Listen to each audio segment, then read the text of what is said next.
I knew that thou wouldst allow these humans to corrupt thee. A dragon? You summoned a dragon? Ha!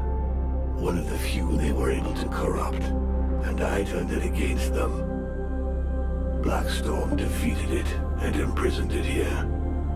It was trapped, like me. So now you turned it against me?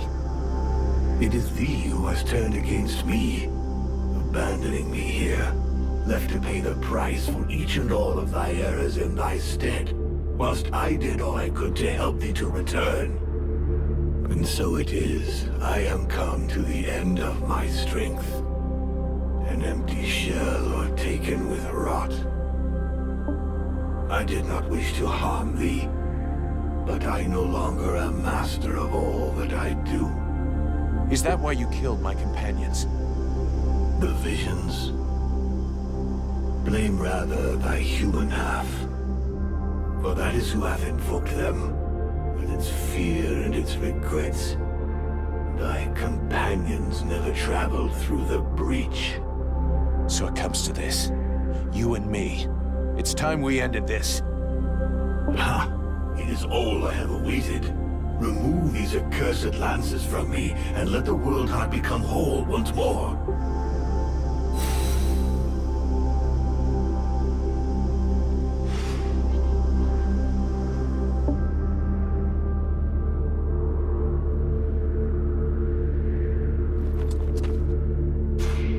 The World Heart. We made it. I would like to congratulate you in person, but I'm only a reflection. Today the living are not the masters of Virtual. You can save them, lead them, or destroy them. The choice is yours. And I pray the demon inside you does not make it for you. You have saved the soul of my prince, and thereby that of my entire people. It is possible to do the same for all of Virtual, if you can get rid of the Ice Lords.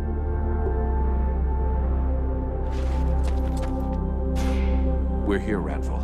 This is the World Heart.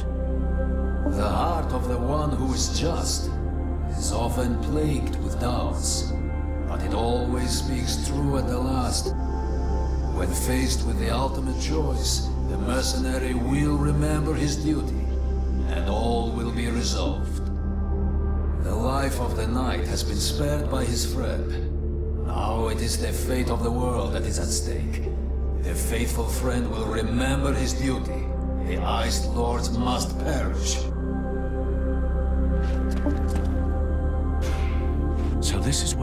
World Heart looks like. Yes. Terrible and magnificent. Nothing that I ever read could have prepared me for this vision. I just hope that in spite of everything, your knowledge can help me. Because I have absolutely no idea what I should do. Faced with any kind of choice, it is impossible to be sure of making the right decision. No one can see all the consequences of their actions on the future. But what I can tell you is that the entity within you is a piece, a limb, torn from the World Heart by its own will. By sending part of itself to Vertiel to inhabit a living body, it knew it would be protected until it was possible to get that part back. But while it was incarnate, the demons saw what we have done to the world, what terrible damage intelligent beings are capable of. Alas, I fear that now it wants to destroy everything. Wipe the face of the world clean of our corruption, rather than risk that it should happen again. You must free Vertiel from the Ice Lords and break their link with the World Heart, but do not abandon us to the demon. If you let him return to his source, he will certainly regain his strength, but all who live will be destroyed. He will take revenge for what men have made him suffer. None will be spared. And you will die. And I want you to live.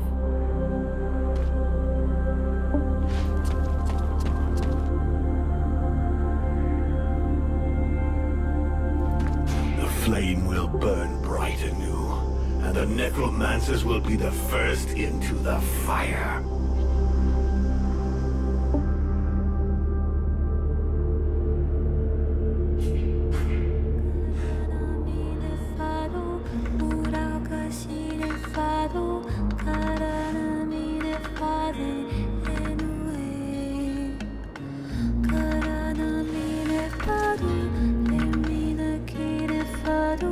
If I remove these spears, the Ice Lords will lose their power.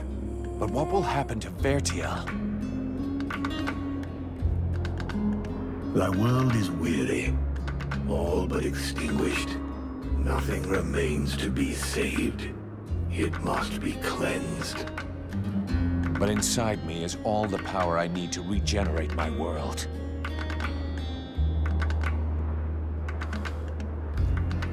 At the cost of mine? Do not think it. Vertiel needs the World Heart.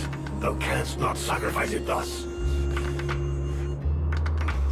There are still dragons, and this way the necromancers will be destroyed. The fire of the World Heart is not completely out. It will burn bright again, in time.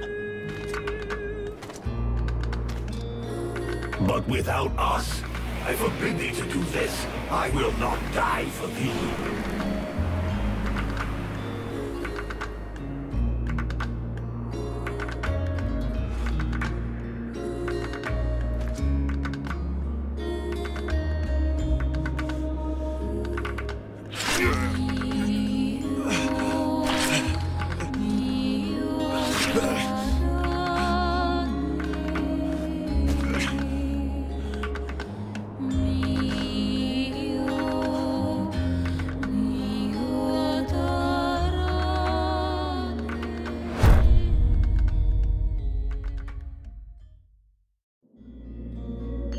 And so ends the tragic, though nonetheless heroic tale of Vulcan Half-Demon. I confess I may have romanticized some aspects of the story, though in my defense, I shall always have something of a soft spot for our dear Vulcan. By releasing the World Heart's energy to the surface, he sacrificed himself in order to heal Vertiel and bring an end to the long winter.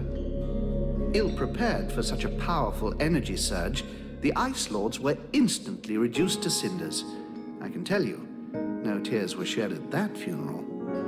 Of course, it was only a few centuries before other would-be mages attempted to follow in their footsteps, though what wonderful centuries they were. With Captain Buffalo leading them, the Freeborn Blades legend grew, and they flourished for a time. Sadly, the legend of Buffalo's immortality proved less than accurate, and after 27 battle wounds and another 40 or so years, he eventually died in his bed, to the great sadness of the 3 charming young women who were sharing it with him at the time. Edwin's corpse was mutilated and burned by the command of King Relmar. Such a waste. I remember being quite disappointed at his decision, as I had hoped I might be able to inhabit her body. It had been an absolute age since I was last inside a woman. To no one's great surprise, Relmar proved to be a formidable monarch. Strong, just, and loved by all.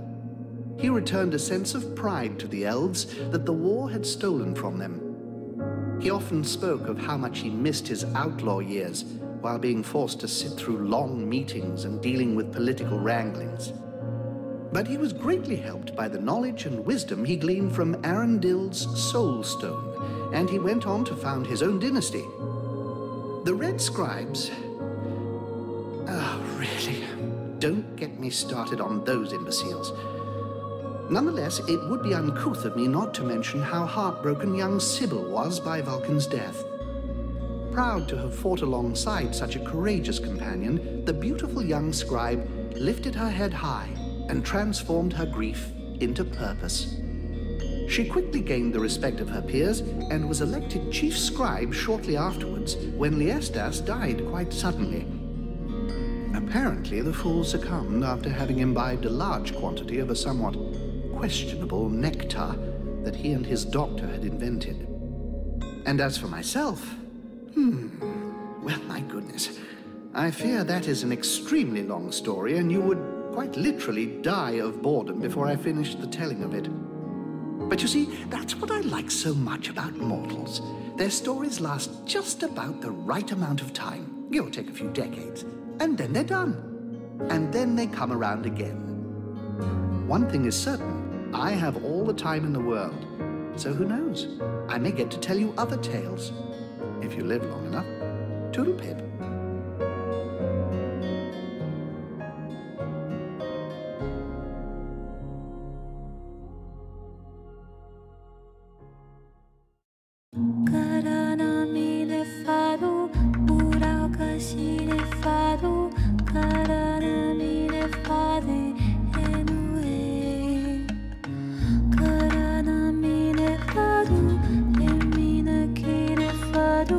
Lamana kira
flame will burn bright anew, and the necromancers will be the first into the fire. We don't need to go that far. All we need is to remove these spears, and the necromancers will be left powerless. As powerless as when they enslaved the World Heart? No, it will not suffice. They must be annihilated. I'll track them down. The Dead Walkers will be gone. The survivors will have a chance, and Vertiel will be rebuilt, little by little. Little by little, it would take centuries, nay thousands of years for thy world to rebuild its energy. The World Heart hath not been remade whole. Thou must permit me to rejoin with mine other half. So that you can take over and burn Vertiel? No thanks. I am the most powerful being in the two worlds. I have got responsibilities. Thou wouldst use me to reign over them, as did the necromancers. How long dost thou imagine that I shall allow thee to use me in this way? I don't know, but you better get used to it. You were the one talking about centuries and thousands of years before our worlds can be rebuilt. And I plan on being right there to keep an eye on them. Meanwhile, do me a favor and let me enjoy this victory in silence. Do you mind?